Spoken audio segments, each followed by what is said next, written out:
Get it started. I love that song. Thanks, Justin. This is awesome. Certainly, one way to overcome procrastination just to get it started. One of my teachers that I just really enjoyed in my life, Yogi Bhajan, who was also the founder of Kundalini Yoga, he always said that when you feel just the pressure and the pressure is make you procrastinate, just take the first step. Do one step forward, and that pressure is off. And in many ways, I have experienced the wisdom in that and the truth in that. Now, we talked about before the break that procrastination has different forms and different reasons. Now, the million dollar question is, what can you do about it? How can we overcome it? And just knowing the reasons in itself already is a good start. But one of the first steps I like to do whenever there is a behavior and any kind of pattern that doesn't really serve us, just to think about, how do I get there?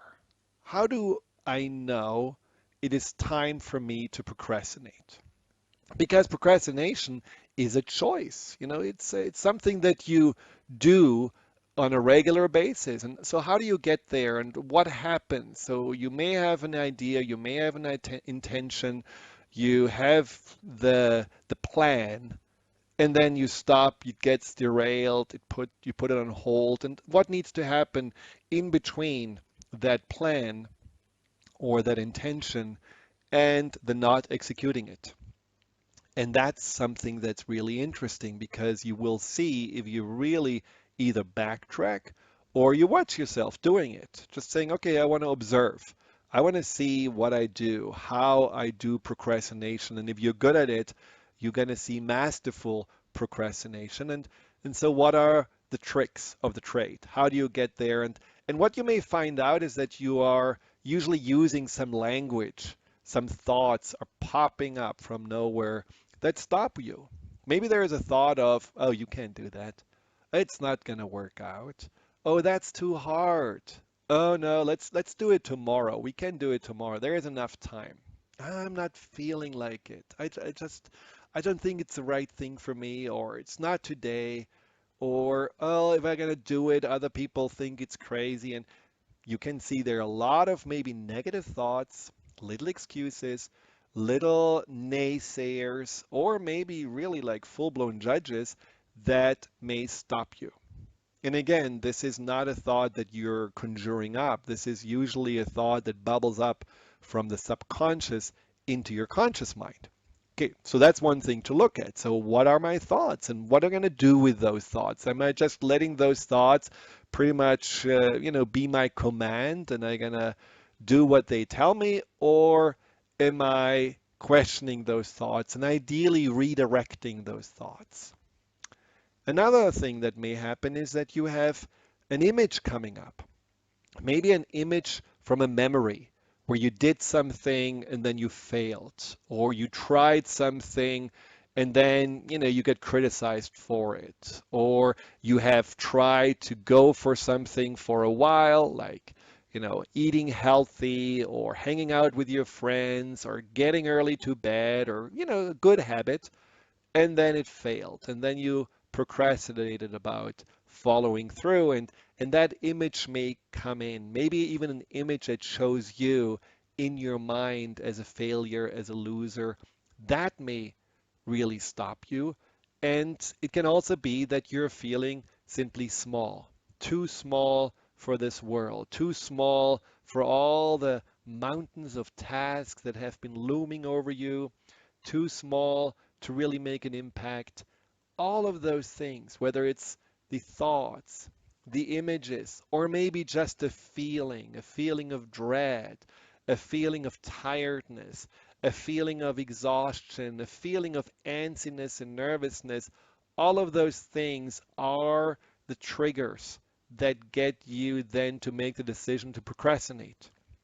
Now, I invite you for a whole week just to take note and go full on into the procrastination. Enjoy it as long as it's lasting. You're going to change it, but for right now, go into the awareness phase and just wonder, how am I doing it? And then we'll go to the next step. How can you then, from the doing it to not doing it, how can you get there? How can you procrastinate procrastination? Another point of awareness is also to get an idea about what is the reason why I'm procrastination. And we talked about those reasons before, but it's something just to look again. Am I really finding the procrastination as this little relief for the fear that I'm having, or that sense of life is so dull, watching 2 hours of TV rather than taking care of the house feels so much better?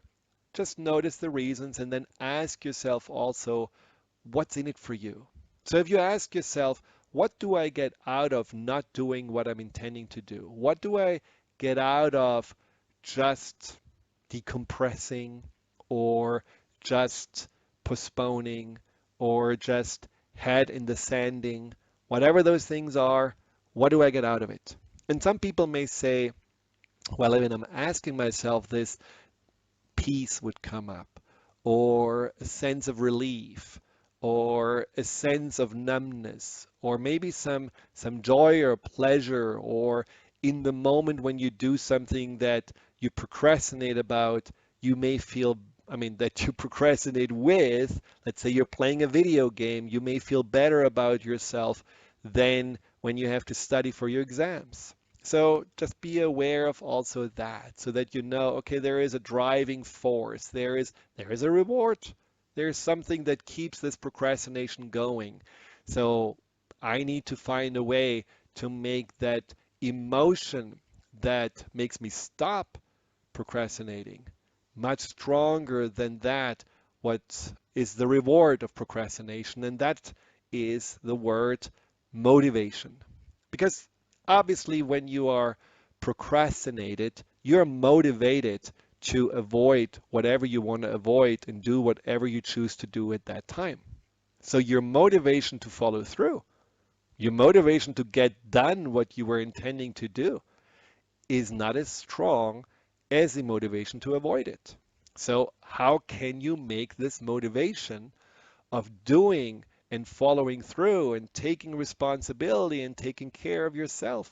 How can you make that motivation stronger? Well, there are a few things you may want to think about. One is, of course, also to ask yourself, what's in it for me when I do it? You know, sometimes we're doing things, or we having intentions, not because we want to, because we think we have to. You know, this can be about advancing at work. We are thinking, this is expected from us, but we don't really want to. It's not really something we are seeing a purpose in. Or it may be about taking care of your health, or just looking better, going to the store and buying a new shirt just because, you may have this shirt for the last 10 years and you never changed it. Well, it may be something that you don't see the benefit in because you never thought about it. It may feel more, oh, this is something that, my spouse wants, my parents want, but I don't really feel it. Well, have you thought about it? Have you thought about what's in it for you when you do this? When you look in the mirror and you feel better about yourself? When you take a challenge of progressing at work and you go for it and you're seeing how you are actually making advances and how you have success? Have you thought about the long-term consequences of following through? Chances are you haven't. So make up a big, nice, juicy picture of what you can get from following through. And then also ask yourself, who am I doing this for? If you feel like, my bedroom is a clutter room, I really feel like I barely make it to bed, but you never really clean up. Is that because you still have maybe your nagging mother in your ears that said, oh, you should clean up? Why don't you clean up your room? Why is it a pigsty? Rather than asking yourself, well, what if this having a zen and more calm environment would be good for me? What if this is what I'm choosing to do now, rather than having still to do something because someone tells me to? Same thing with the gym. Are you just doing this for you to feel better in your body, to be happier, to feel more flexible, to enjoy your muscles, or you're doing this because you're feeling like, oh, other people think I'm, out of shape or I'm looking old or whatever those reasons are. Just make sure that you find motivation for yourself, that you know this is me and this is for me and not for someone else.